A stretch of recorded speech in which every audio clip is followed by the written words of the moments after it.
Thomas Tuchel is confident that England can do well at the World Cup, but he also says that they're in a difficult group.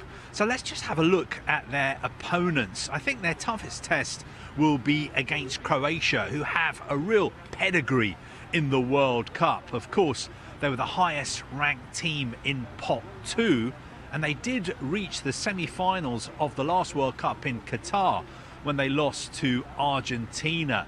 And the World Cup before that, of course, Russia 2018, they beat England in the semi-finals and they eventually lost to France in the final.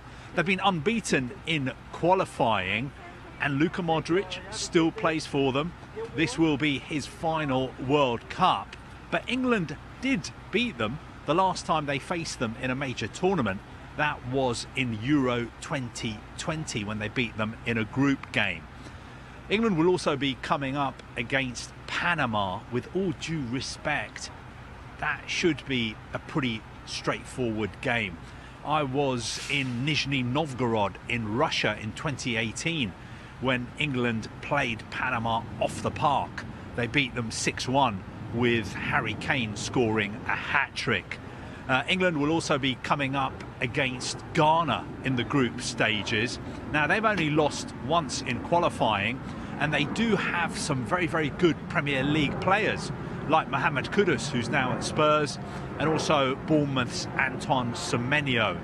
But they are not very highly regarded by their own fans. I've been speaking to quite a few Ghana journalists here, and okay, they're very excited about the fact that Ghana are back in the World Cup, but they haven't forgotten that Ghana failed to qualify for this month's African Cup of Nations.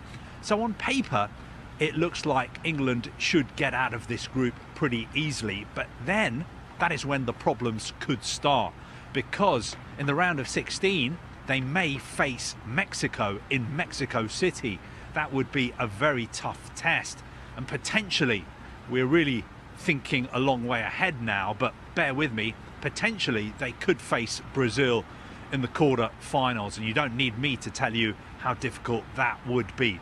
One bit of good news for England is that because they're in Group L, their first game will be on the 17th of June. That is 6 days after the tournament starts, which means that their players can get a little bit extra rest and preparation time after a long, hard season.